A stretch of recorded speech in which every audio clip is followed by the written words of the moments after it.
El Señor nos está hablando a la iglesia. El Señor nos está hablando. Esto parece una frase típica, ¿no? Porque cuando Dios no habla, Dios habla continuamente.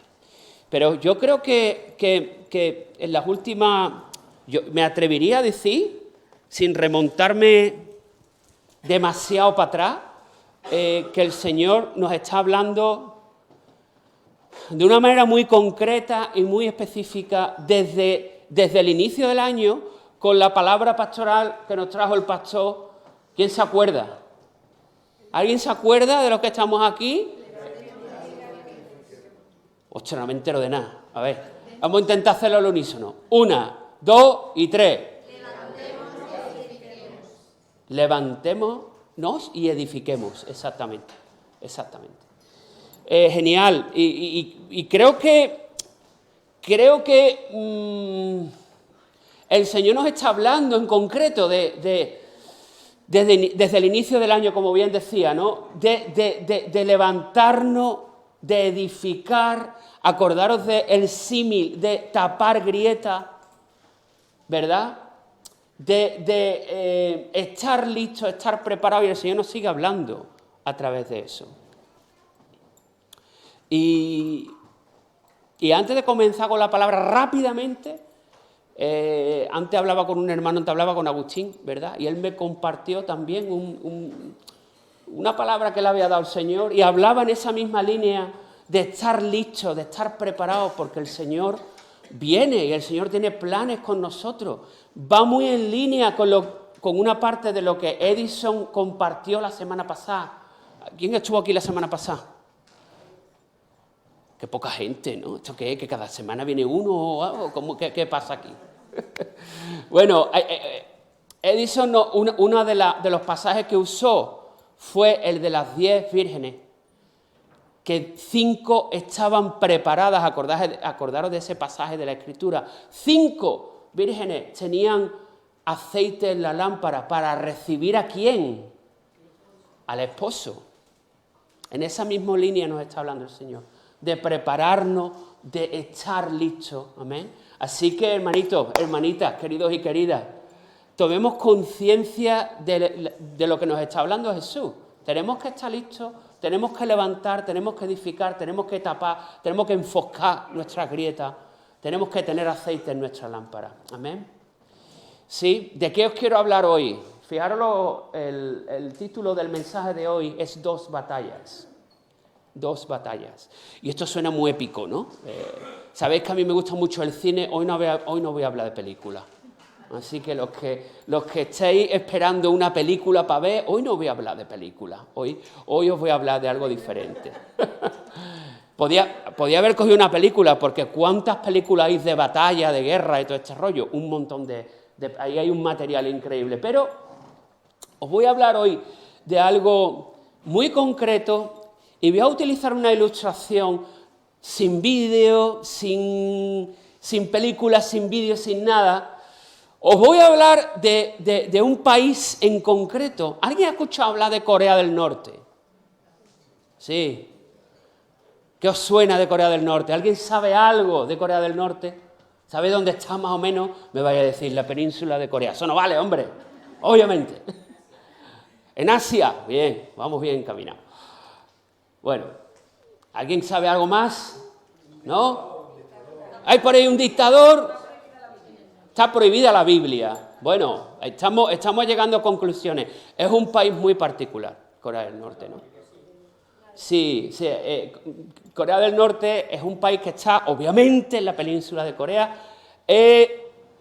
Frontera hacia el norte tiene a China, y al sur la segunda Corea, Corea del Sur, al sur, ¿vale? ¿Por qué os quiero hablar de Corea del Norte? Bueno, alguien por ahí, no sé quién ha mencionado el tema de, hay por ahí un dictador. Es verdad, es un sistema político, ellos le llaman democracia, pero de democracia no tiene nada. Es un sistema político dictatorial. Está el líder supremo, fijaros ya de entrada, como le llaman ellos al jefe del Estado, el líder supremo que está ahora mismo gobernando Corea del Norte, Kim Jong-un, que es el tercer miembro de la saga de los Kim. En 1953, ¿cuántos años hace de 1953? Madre mía, estamos hablando de 70 años, ¿eh? Cuidado, 71 para ser más exacto. 71 años lleva la dinastía Kim gobernando Corea del Norte. Increíble, con los tiempos que corren. Kim Il-sung fue el primero, Kim Jong-il el segundo, y ahora esto va como los reyes feudales. Vamos heredando el gobierno, ¿no? Y Kim Jong-un el tercero.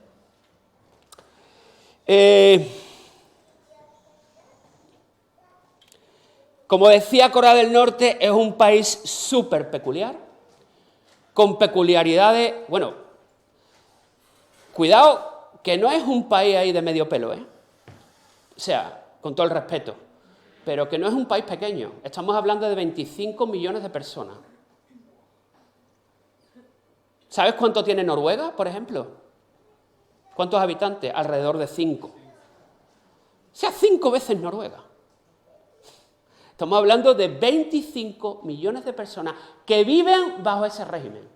Un régimen férreo, un régimen con mano de hierro, un régimen en el que comentaban algunos por ahí, está prohibida la libertad de culto, aunque ellos públicamente dicen que no, que hay una iglesia en Pyongyang y tú si quieres puedes ir, pero si eres coreano, te matan. Cuidado. Es un país en el que no hay internet. Es un país en el que no hay prensa libre, ni televisión libre, está únicamente la televisión del Estado y los medios de información controlados por el Estado, única y exclusivamente. Un país en el que los ciudadanos de pie tienen prohibido tener vehículos a motor. Solo los altos cargos políticos y los altos cargos militares pueden tener un vehículo a motor. Y no estoy diciendo un coche, estoy hablando de vehículo a motor, una Vespino. Donde la propiedad privada no existe y cada ciudadano, eso de cada ciudadano, después a efectos prácticos es mentira, pero el Estado te da 10 kilos de arroz y 2 kilos de carne al mes por ciudadano. Todo pertenece al Estado. Es un sistema en el que si muchos de nosotros entráramos a vivir, sería una auténtica locura. Con nuestra mentalidad del siglo XXI, con nuestras reivindicaciones del siglo XXI, sería una auténtica locura. Ahora, ¿cómo consigue alguien tener a 25 millones de personas bajo ese yugo? ¿Cómo?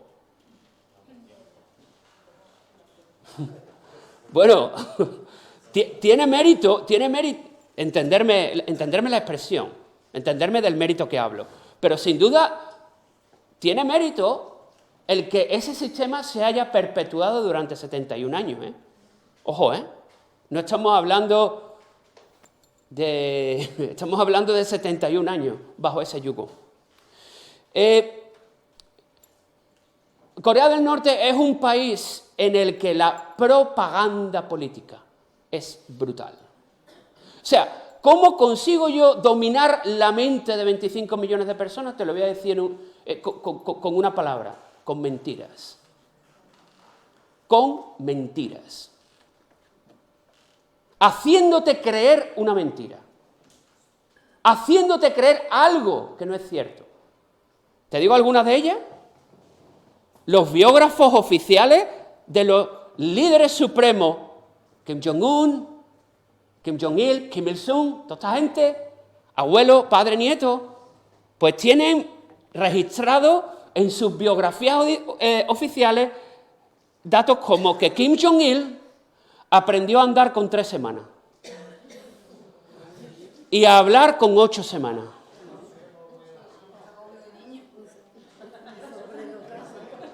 Mi Sarita, que lloraba muchísimo de bebé, empezó a hablar alrededor de los 2 añitos, que ya empezó a decir, y ya empezó a hablar y ya se acabó el llanto. Esa niña lo que quería hablar. Pues imaginaros el Kim Jong-il ¿no? Con 8 semanas Dice que hablaba. Kim Jong-il escribió 1500 libros y compuso el tío 3 óperas. En una vida, 1500 libros. Kim Jong-un, el líder supremo o el eterno líder, como ellos le llaman, el fundador del Estado de Corea del Norte, aprendió no, perdón. Kim Jong-un es el actual, me he confundido yo. Kim Jong-un es el actual, el hijo de Kim Jong-il. Dicen los biógrafos que aprendió a conducir con 3 años.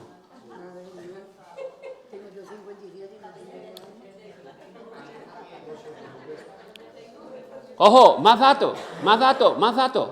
Corea del Norte tiene la cura del SIDA, dicen ellos. Kim Jong-il fue el inventor de la hamburguesa. Los americanos no, Kim Jong-il. Una frase arquetipo de ello, de la propaganda política norcoreana es: ojo, el mundo nos odia porque nos tiene envidia. El mundo nos odia porque somos la nación más próspera del planeta y donde mejor se vive. Por eso nos odia el mundo. Cuando tú consigues hacer creer a personas estas mentiras, controla su mente, controla su vida. Otro elemento que ellos utilizan mucho con los defectores, con la gente que sale volando de allí, porque claro, ¿qué ocurre? Que hay mucho, le llaman defectores o desertores, gente que sale huyendo de este país porque no hay quien aguante eso. Entonces, uno de los mensajes que lanza el gobierno es: si llegas a Corea del Sur, o sea, si tú eres norcoreano y llegas a Corea del Sur, automáticamente te matan. Cuando es justamente lo contrario. Es decir, si un norcoreano, esto es súper interesante, un norcoreano llega a Corea del Sur, ¿sabes lo que hace el gobierno de Corea del Sur? Automáticamente se hace cargo de esa persona y lo invita a someterse a un proceso de desintoxicación mental. Lo acompañan psicólogos, lo acompañan consejeros y de alguna manera intentan ayudarlo a que se adapte a vivir en una sociedad occidental. Muchos desertores norcoreanos no saben ni manejar dinero. ¿Sabéis qué es lo que le pasa a muchos de ellos? Que llegan a Corea del Sur, empiezan a recibir dinero del Estado surcoreano y lo primero que hacen es despilfarrarlo todo. Porque nunca han sabido administrar una economía. Muchos tienen problemas con alcohol, con juego, con droga, con este tipo de cosas. Y claro, necesitan un consejero que les vaya ayudando en este proceso. ¿Por qué te estoy hablando en esta mañana de Corea del Norte? Te estoy hablando de Corea del Norte porque hay un dato más que quiero decirte. Que estas mentiras, obviamente, estas mentiras de las que hemos leído antes, están diseñadas por la maquinaria propagandística de Corea para esclavizar a la población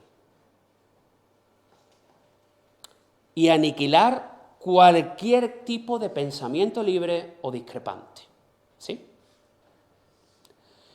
Toda esta maquinaria está basada en su ideología, la ideología que impera, que impulsa ese gobierno, se llama Juche.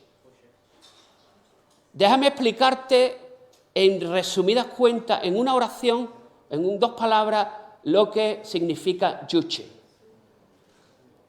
Juche, básicamente, entre otras cosas, lo que viene a significar es que el hombre es dueño de su propio destino y que está en sus manos. Y que el hombre, el ciudadano norcoreano, es autosuficiente. Esta filosofía ha provocado que históricamente Corea haya sufrido hambrunas en el que han fallecido, se calcula que entre 250 a 300.000 personas en los 90. De hambre, morir de hambre estoy hablando, en el siglo XX. No necesitamos nada de nadie, yo puedo manejar esto, yo soy el dueño de mi destino, yo soy el dueño. Autosuficiencia. En otras palabras, yo diría que el yuche es hacer creer al hombre que es autosuficiente cuando en realidad es un esclavo.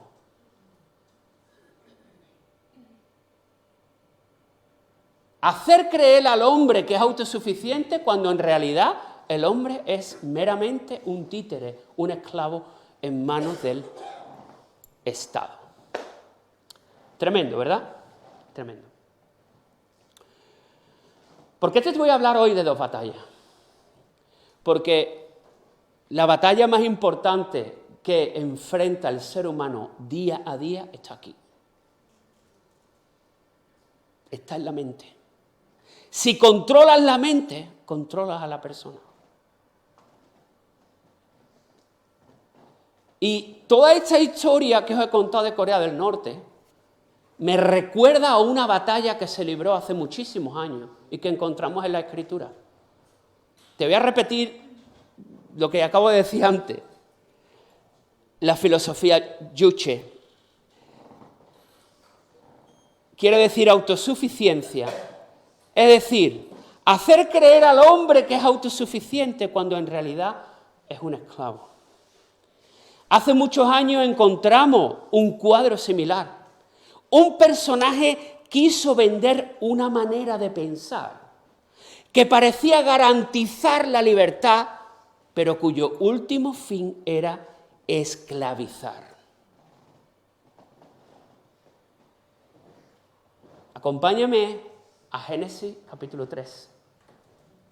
Génesis capítulo 3. Todos conocemos este pasaje de la Escritura, ¿verdad? Génesis 3, capítulo 3, versículo 1, nos cuenta la tentación y la caída del ser humano en el jardín del Edén, ¿no? Ahora, quiero que miremos un par de detalles al respecto, ¿no? Dice la Biblia que la serpiente, voy a leer la Nueva Traducción Viviente, dice la Biblia que la serpiente era el más astuto de todos los animales salvajes que el Señor había hecho. Y cierto día le preguntó a la mujer, ¿de veras que Dios les dijo que no deben comer del fruto de ninguno de los árboles del huerto? Fíjate cómo ya empezamos a mentir. Dios no le había dicho que no podían comer de ninguno de los árboles del huerto. La mujer hasta ahora detecta. Genial, por su parte, detecta la mentira. Fíjate lo que dice.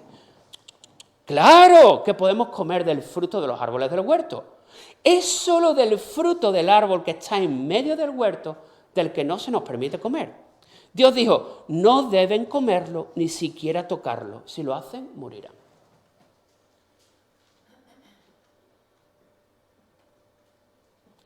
Ahora ya empieza la batalla frontal. Es decir, vamos con mentiras. Mentiras en toda la cara. ¿Qué mentira? No morirán. Dios había dicho, ojo, señores, hay un árbol en el huerto del que no podéis comer. Y no podéis comer porque si coméis de ese árbol, vais a morir. Vais a morir. La serpiente contradice la voz de Dios y dice, no, es que no vais a morir. Y convence a la mujer, ¿no? Dice, no morirán, respondió la serpiente a la mujer. Dios sabe que en cuanto coman del fruto, se les abrirán los ojos. Y eso fue cierto, fueron abiertos sus ojos respecto al pecado, a la conciencia del pecado. Y serán como Dios. Mentira. Seréis esclavos del pecado, con el conocimiento del bien y del mal. Vemos como la estrategia de la serpiente es siempre sembrar pensamientos de duda, sembrar medias verdades. Las medias verdades son una mentira, porque distorsionan la verdad. Y cuyo objetivo principal, el objetivo principal de la serpiente era esclavizar al ser humano, al hombre y a la mujer. Convertirlo en un esclavo. Convertirlo en un títere del sistema. Y fíjate lo que le vende la serpiente a la mujer: seréis como Dios. Seréis autosuficientes. No necesitaréis a Dios. Desde ese momento en la historia del ser humano se debate entre vivir de manera independiente a Dios, yuchi, o vivir en dependencia de Dios, ¿o no?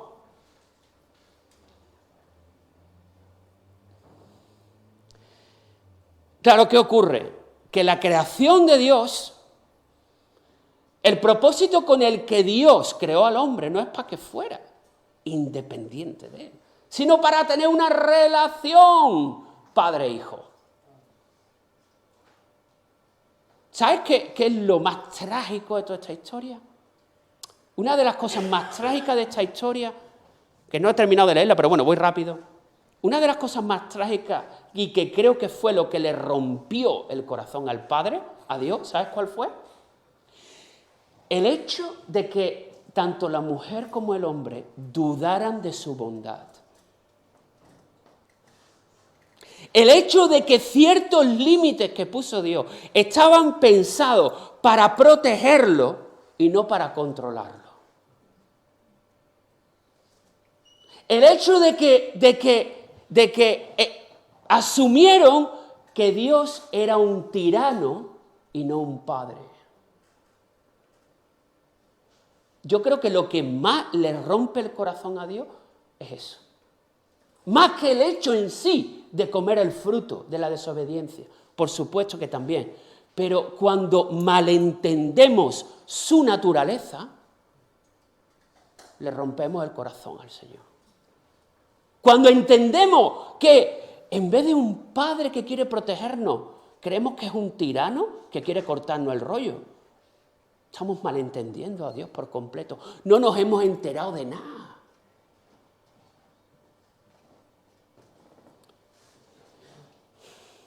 Cuenta la historia que la mujer quedó convencida, vio que el árbol era hermoso, comió, le dio de comer a su marido y en ese momento se le abrieron los ojos y de pronto sintieron vergüenza por su desnudez, entonces cosieron hojas de higuera para cubrirse.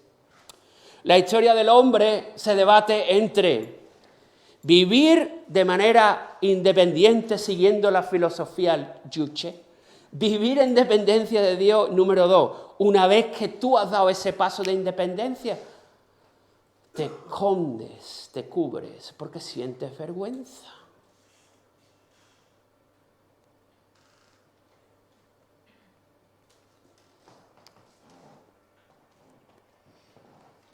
¿Dónde está el Señor? Llamó al hombre, ¿dónde estás? Te oí caminando por el huerto, así que me escondí, tuve miedo porque estaba desnudo. ¿Quién te dijo que estabas desnudo? ¿Por qué te tapas? ¿Por qué te escondes? Si te creé para tener una relación contigo, ¿qué haces escondido? ¿Por qué te escondes? ¿Por qué me tienes miedo?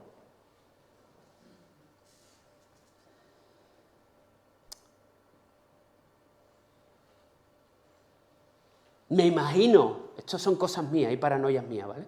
Me imagino al Señor pensando, pero ¿cómo es que no me conocéis? No conocéis mi corazón. No os habéis enterado del propósito con el que yo os he creado, que es tener una relación contigo. Si te has equivocado, ven para acá. Ven para acá, que yo te voy a limpiar. Acércate, no te escondas. Acércate. Acércate, no huyas, acércate. Pero es verdad que cuando metemos la gamba, nuestra reacción inicial, ¿cuál es? Que nadie se entere, que nadie lo sepa, tengo que esconderme y tengo que tapar esto. Y eso incluso lo llevamos al Señor. No quiero que Dios sepa esto. Ilusamente, porque el Señor lo sabe todo. ¿Verdad? Desde ese momento el hombre vive en esa tesitura. Yuche, dependencia. Escuché una vez a un predicador decir, y es algo que yo me he apropiado, decir lo siguiente: cuando lo que vives es una religión, cuando tú lo que crees o lo que practicas es una religión, es decir, ritos, rituales, carentes de vida, cuando tú metes la gamba, cuando te equivocas, lo primero que viene a tu mente es, mi padre me va a matar, ¿o no? Estamos hablando del niño, ¿sí? El niño que rompe el cristal de la mesa jugando a la pelota o el espejo, cuando los padres le han dicho que en la casa no se juega a la pelota. Juega a la pelota, desobedece y genera unas consecuencias y se rompe el espejo. Cuando lo que tiene es religión, lo que se te viene a la mente, mi padre me mata. ¿Por qué? Porque me dijo que no hiciera algo y lo he hecho a sabiendas. Ahora, cuando eres hijo y conoces el corazón del Padre, cuando metes la gamba, lo primero que se te tiene que venir a la cabeza es, tengo que llamar a mi Padre, que me saque de aquí. Vaya diferencia, ¿no? El ser humano tomó el primer camino y lo que hizo fue esconderse e intentar esconder. En vez de asumir la culpa y decir, Señor, perdóname. En ningún momento vemos, perdóname, de esa historia. Sino lo que empieza es un toma y daca de responsabilidades. Fue la mujer, fue la serpiente. ¿Cómo hubiera cambiado todo en ese momento si hubieran dicho, he sido yo, lo siento. Señor, no soy digno de mirarte, perdóname. Pero el ser humano siempre intenta esconder, porque nos da miedo mostrarnos vulnerables, nos da miedo que se nos vea desnudo, nos da miedo mostrar nuestra vergüenza, nos da pánico. Ahora, centrando un poco en el mensaje, quiero que veamos cómo las mentiras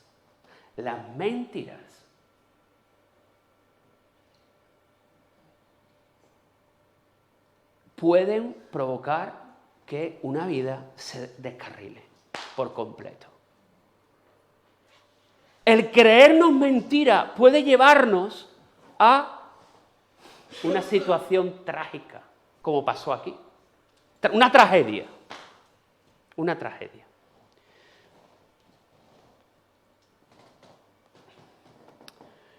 La serpiente pone pensamiento en nuestra cabeza para que dudemos de la bondad de Dios y atacar nuestra identidad. Un hijo no duda de su padre. Un hijo pequeño no duda de su padre. No hay agente externo que pueda hacer cambiar el concepto que tiene un hijo pequeño de su padre.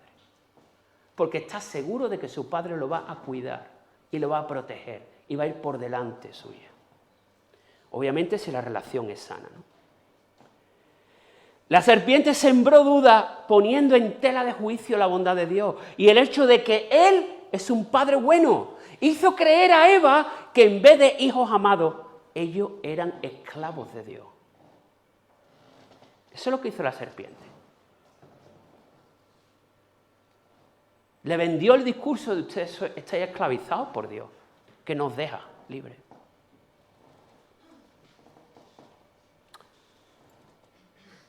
Hizo creer a Eva que en vez de hijos amados eran esclavos, y ahora, irónicamente, para hacerlos realmente esclavos del pecado. Fijaros qué ironía. Cuidado. El que sabe que es hijo no duda de la bondad de su padre, incluso cuando se equivoca.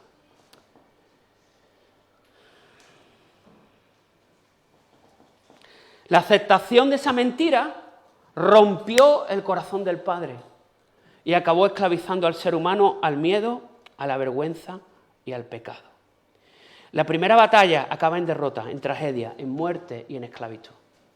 Así acaba la primera batalla. Ahora nos vamos a ir a la segunda batalla, rápido, voy a intentar ser rápido, ¿vale? Nos vamos a ir a Lucas capítulo 4, rápidamente. Otra batalla épica que tenemos aquí. Las del Señor de los Anillos no tienen comparación con esto. Aquí nos encontramos al Señor después de ser bautizado, después de que el Espíritu Santo descendiera sobre él, y ahora dice la Biblia de una manera increíble. Estoy en Lucas capítulo 4, versículo 1, y dice la Biblia que el Espíritu lleva a Jesús al desierto. Y ahora Jesús entra en un periodo de ayuno de 40 días. 40 días de ayuno. ¿Alguien ha ayunado aquí alguna vez? Sí, ¿no? ¿Alguien ha hecho 40 días de ayuno? ¿Verdad? Yo no me puedo imaginar, yo tampoco lo he hecho, hermano. Yo, como me llevo un día, soy un carnal, os lo digo tal cual, yo me llevo un día sin ayunando y veo hamburguesas en las paredes. O sea, es algo, os lo confieso y no me enorgullezco de ello, obviamente, de verdad. Tú también. Gracias por tu por tu sinceridad, Damari. No me puedo imaginar lo que tiene que ser 40 días sin comer. ¿Cómo te tienes que sentir a nivel mental debilitado? A nivel físico ni te cuento, pero a nivel mental, cuando uno no come, tu mente está aturdida. No hilamos bien los pensamientos. Cuando uno no come, no piensa con claridad. Porque la obsesión por comer domina tus pensamientos.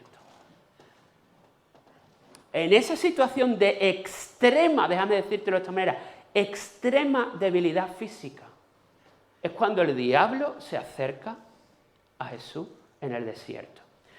Obviamente, el diablo no es tonto. Sabéis del refrán que dice, más sabe el diablo por viejo que por diablo, ¿no? El diablo sabe y conoce y sabe cuándo meterte basura en la cabeza. Sabe escoger el momento. Sabe decir, ahora, extrema necesidad, extrema flaqueza, ahora está. Ahora está el campo abonadito para mis semillas, ¿sí? Es en ese momento en el que el diablo se acerca a Jesús para tentarle. Voy a ir rápido, ¿vale? Entonces Jesús, lleno del Espíritu Santo, regresó del río Jordán y fue guiado por el Espíritu al desierto, donde fue tentado por el diablo durante 40 días. Jesús no comió nada en todo ese tiempo y comenzó a tener mucha hambre, obviamente. Entonces el diablo le dijo, si eres el Hijo de Dios, dile a esta piedra que se transforme en pan. ¡Wow! Podríamos sacar multitud de enseñanzas de nada más esta oración. Si eres el Hijo de Dios, dile a esta piedra que se convierta en pan. En otras palabras, yo sé que tú ahora mismo estás loquito por comerte un bollo. Si eres el Hijo de Dios. Ahora, quiero hacerte pensar en una cosa. ¿Dónde atacó? ¿En qué punto atacó el diablo a Jesús? En su identidad. Si verdaderamente eres hijo. ¿Tenía Jesús poder para convertir la piedra en pan? Totalmente. ¿Era momento de hacerlo? Probablemente no. Era momento de dejar callado al diablo. Era momento de mantenerse en su identidad y no dejar que una mentira que proviene de fuera me dicte quién soy. En otras palabras, tú no eres nadie para decir quién soy yo, porque yo sé quién es mi Padre. Tú no tienes ningún poder ni ninguna autoridad sobre quién soy realmente. Porque quién soy no lo dictamina nadie más, sino el Padre.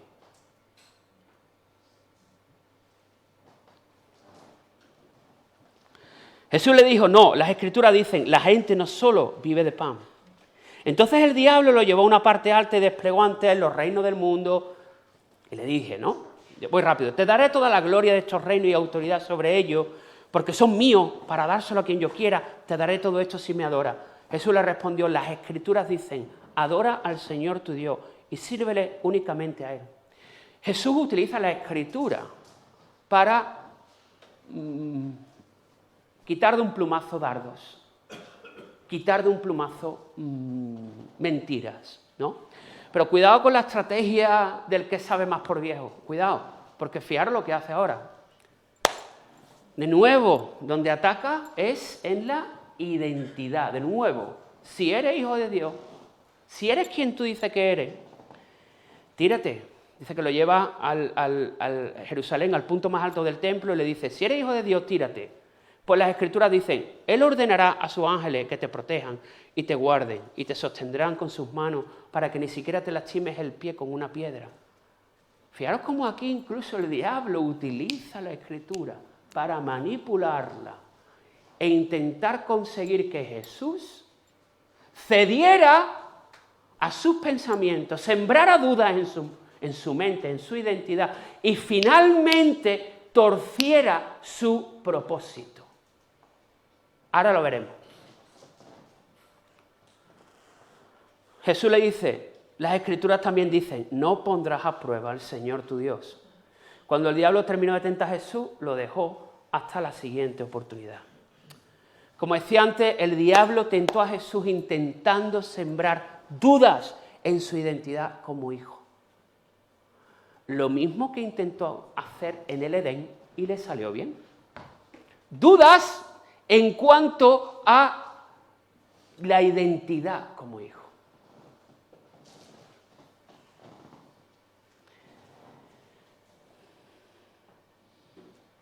¿Sabes que uno de los significados de la palabra diablo es calumniador?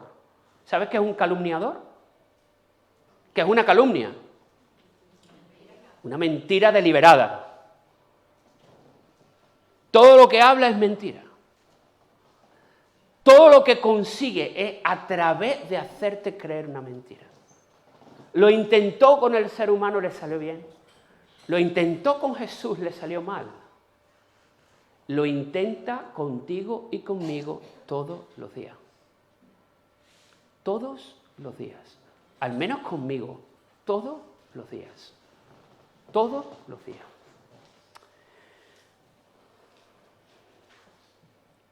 ¿Cómo derrotó Jesús al diablo? Jesús sabía quién era. Ojo, Jesús sabía quién era su Padre, ¿o no? No dudaba de su bondad. Jesús conocía las Escrituras. Y un punto más, Jesús conocía su propósito. Él sabía que no era momento de que vinieran ángeles a socorrerle en ese momento. Él sabía cuál iba a ser su propósito, que era morir en una cruz, y él lo tenía claro. No permitió que el diablo torciera su propósito.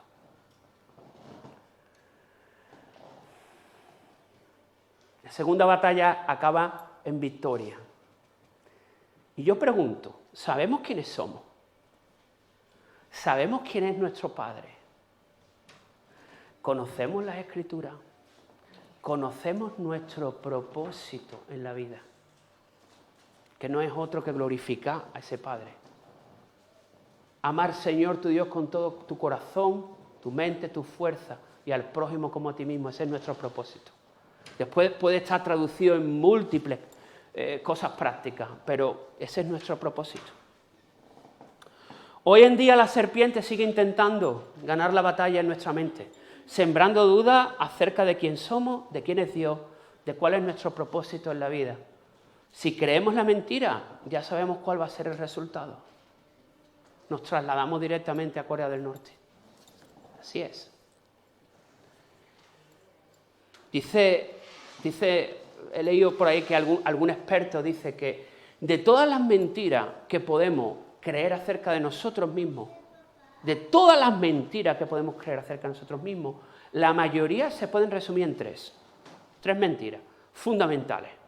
Número 1, soy un inútil, no valgo para nada.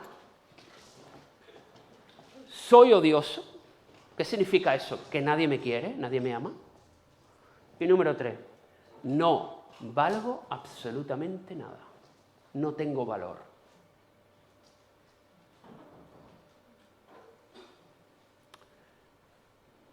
Cuando luchamos con ese tipo de pensamiento, con ese tipo de semillas, con ese tipo de mentiras, cuando dejamos que la serpiente manipule la verdad y las situaciones para sembrar esa basura en nuestra mente y la abrazamos, Kim Jong-il, Corea del Norte, somos esclavos de esa mentira. Es tiempo de eliminar mentiras e instaurar verdades. Es tiempo de eliminar mentiras de nuestra mente, quitarlas y reemplazarlas por verdades. Yo no sé si tú en esta mañana estás luchando con esto. Yo lucho con esto. Yo lucho con esto. Hermano, abro mi corazón delante de vosotros. Y de hecho, de unas semanas para acá, noto que la serpiente me está metiendo caña con muchas cosas.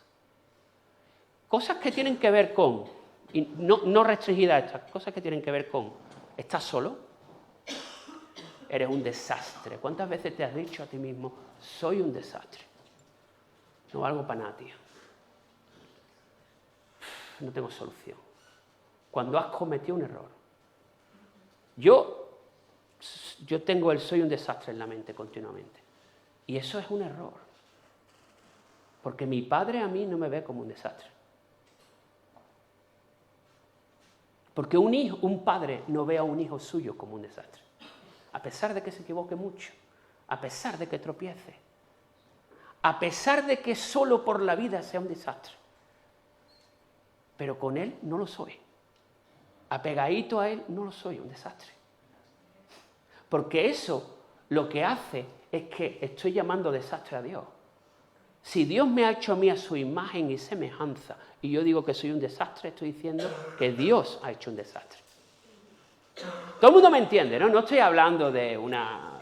Estoy hablando de cuando este tipo de cosas afectan nuestra identidad y quiénes somos. ¿Todo el mundo me está entendiendo? ¿Sí? Nadie te ama, no vales nada. Ojo, cuidado con esta. A nadie le importas. Nadie se preocupa por ti. A nadie le importas. Y déjame decirte en esta mañana, esto es mentira. Estas son mentiras. Déjame llamar a estas cosas por su nombre. Estas cosas son mentiras. Y si las abrazamos, si las instauramos en nuestra mente, si las abrazamos, si las confesamos, estamos creyendo en una mentira. Y van a condicionar cómo yo me voy a desenvolver en la vida, te lo digo desde ya. Y tenemos que reemplazar mentiras por verdades. Déjame leerte rápidamente algunas de esas verdades. ¿Me lo permite? Te puedo leer algunas de las verdades que estoy seguro de que son verdad, que no dudo de ellas. Y déjame decírtelo porque a lo mejor esta mañana tú necesites escuchar alguna de estas verdades. ¿Sí? Abre tus oídos, por favor. Escucha con atención. Jamás puede una madre olvidar a su niño de pecho. Puede no sentir amor por el niño al que dio a luz. Pero aun si eso fuera posible, yo no los olvidaría a ustedes. Eso dice el Señor. En Isaías capítulo 49, versículo 15, hablando del pueblo de Israel. Podemos abrazar en esta mañana esa promesa. El Señor no se olvida de ti. Del mismo modo que una madre, ¿cuántas madres hay aquí que hoy es el Día de la Madre? ¿Te puedes olvidar de tu hijo? El Señor no se olvida de ti. Miren con cuánto amor nos ama nuestro Padre, que nos llama sus hijos. Y eso es lo que somos. Pero la gente de este mundo no reconoce que somos hijos de Dios, porque no lo conocen a Él. Pero Él nos llama hijos. Primera de Juan 3:1. Pero a todos los que creyeron en Él y lo recibieron, les dio el derecho, potestad, de ser llamados hijos de Dios. Juan 1:12. En cuanto a ustedes, cada cabello de su cabeza está contado, así que no tengan miedo. Para Dios, ustedes son más valiosos que toda una bandada de gorriones. Eso de que no valen nada es mentira. Los cabellos de tu cabeza están contados por Dios.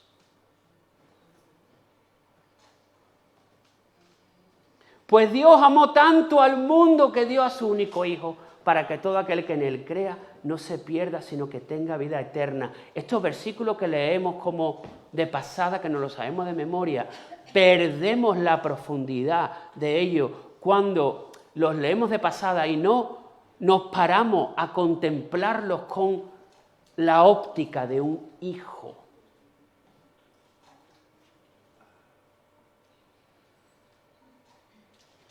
Ahora ya no eres un esclavo, sino un hijo de Dios. Y como eres su hijo, Dios te ha hecho su heredero. ¡Oh! No tienes nada, no vales nada, no te equivoques. Eres hijo y heredero. Cuidado. Me encanta este que viene ahora. Ya no los llamo esclavos. Porque el amo no confía sus asuntos a los esclavos. Ustedes son ahora mis amigos, porque les he contado todo lo que el Padre me dijo. No son esclavos, son amigos, son hijos. Dios es tan rico en gracia y bondad que compró nuestra libertad con la sangre de su Hijo y perdonó nuestros pecados. Efesios 1:7. Y ustedes no han recibido un espíritu que los esclavice al miedo. En cambio, recibieron el Espíritu de Dios cuando Él los adoptó como sus propios hijos. Ahora lo llamamos Abba Padre. Te voy a venir aquí.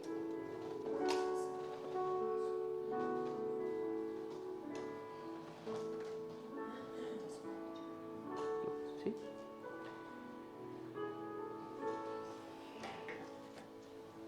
Escuché a alguien decir una vez que el padre adoptivo incluso ama más que el padre natural. Porque es un padre que quiere ser padre a toda costa. Y que no lo detiene ni burocracia, ni dinero, ni nada de nada. Tiene tal deseo de ser padre que está dispuesto a comprarse un billete para ir a China, por ponerte un ejemplo. Pagar un pastizal en burocracia infinita y pasar por un lento proceso burocrático que puede durar años. ¿No ama a ese padre? ¿Es menos padre por no haber engendrado?